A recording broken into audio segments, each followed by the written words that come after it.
So ito na pala yung ating warehouse na may office harapan na kinonstruct almost few months ago na. At ngayon magkakaroon tayo ng house tour. Papakita ko sa inyo ano yung itsura nito sa loob. So dito muna tayo sa bandang parking lot, no? Bali sa parking lot, ito yung gate, may mini gate. Kasya possible, no, dalawang kotse dito sa harapan na to. Tapos ito yung office. By the way, may office yan, warehouse sa gitna, tapos sa dulo staff house. Sa taas is slab lang. Mamaya papakita natin sa inyo isa-isa. So dito meron tayong basketball court na pinagawa para at least magkaroon ng libangan pag walang ginagawa.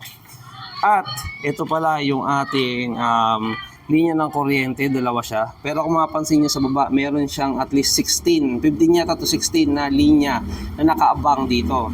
Kasi sa mga di nakakalam, itong warehouse na to, no? Ngayon warehouse siya, is naka-ready siya or nakaabang siya sa 15 pintong apartment. So mula sa baba hanggang taas. Pero for the meantime, abang lang naman yun kung matutuloy yung plano na yun. Pero habang di pa naman tuloy, so inabang na lang dyan nung contractor natin.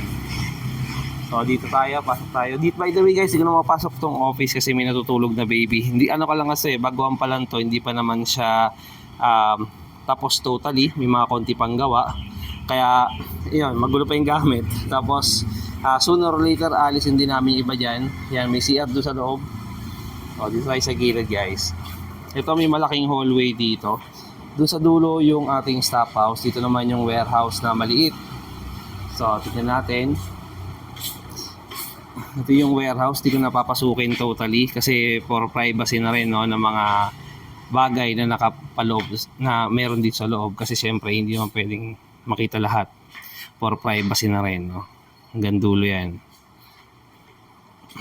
Tapos guys, dito naman tayo sa staff house. Itong staff house to guys, ito yung parang base model natin ng lahat ng apartment sa taas. So slab yung taas, pag ginawang apartment yun, ito na yung magiging parang pinaka paggagayahan ng lahat ng warehouse natin. So eto yun.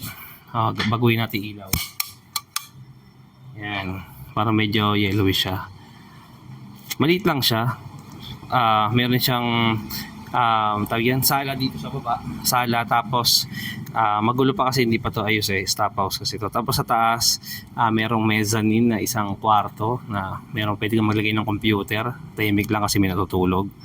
Tapos yan, simple lang. Tapos may CR sa dulo. Tapos yung kitchen nilagay na lang namin sa ilalim for the meantime kasi hindi pa ayos yung exhaust. Yung exhaust kasi dapat dyan papunta sa labas ng bahay.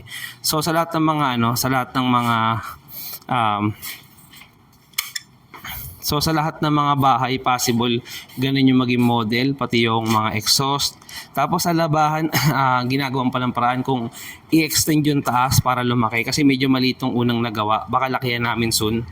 Kasi ito ginagawa pa rin tong hagdan natin kasi pinipinturahan pa rin yung ibang parts at medyo magulo pa. Medyo madumi talaga dito sa Suknao. Pati dito kasi dito sa taas medyo magulo din kasi dito natin nilagay yung mga construction materials na natitira, no, sa mga ginamit nating construction before. At yung mga iba naming gamit na hindi kasya sa baba, dito na muna. Guys, kung mapapansin nyo, may poste siya. May poste siya dyan, may poste siya dito. Isang unit to. Yung isang ano yan. So may pangalawang poste, pangalawang unit, pangatlong unit, pangapat na unit, panglimang unit. So lahat ng poste na yan, tigi-tigisang unit. At sabi ko nga, medyo maliit yung una namin gawa. In the future, baka inisip namin na kung pwede, baka usog ng kaunti ito. Lagyan natin ng konting extension dito sa gilid. Para at least, ma-maximize natin yung space. Magkaroon ng labahan yung bawat isang mga tenant kung magiging apartment nga to someday. Pero isa sa mga plano namin is gawing office na lang itong taas na sunod-sunod. Isang plano lang din naman yun. Kumbaga wala pa namang kasiguraduhan. Ito nga pala yung sa hagdan. Pansin nyo may abang din na bakal papunta sa third floor kung meron man third floor someday. At ito naman mga poste na to, may mga nakatagong bakal dyan. No, tinago lang muna dyan yung mga bakal natin habang hindi pa naman ginagawa para safe din, no, sa mga bisita kasi minsan ginagamit na event din to na Christmas party, birthday, no, maraming pwedeng gawin dito. So mas better siguro na mas better yung ginawa ng contractor ko na tinago niya yan. Dito nga pala sa bandang taas mayroong puno ng mangga, puno ng santol from kapitbahay syempre. Pero syempre mabait na may-ari niyan. Although karapatan din naman natin kumuha dahil nagpupul naman sa atin ng mga prutas, sabi sa batas. Pero mabait yung kapitbahay natin. Inaalaw nga tayong ubusin yan eh. Pero nakakatuwa kasi nakakuha kami ng santol minsan. Ayan. Santol. Ayan, mga santol pa dyan. Anyway guys, huwag nyo palang kalimutan mag-like and subscribe dito sa ating channel upang updated kayo sa mga videos katulad nito. Yun lang. Thank you.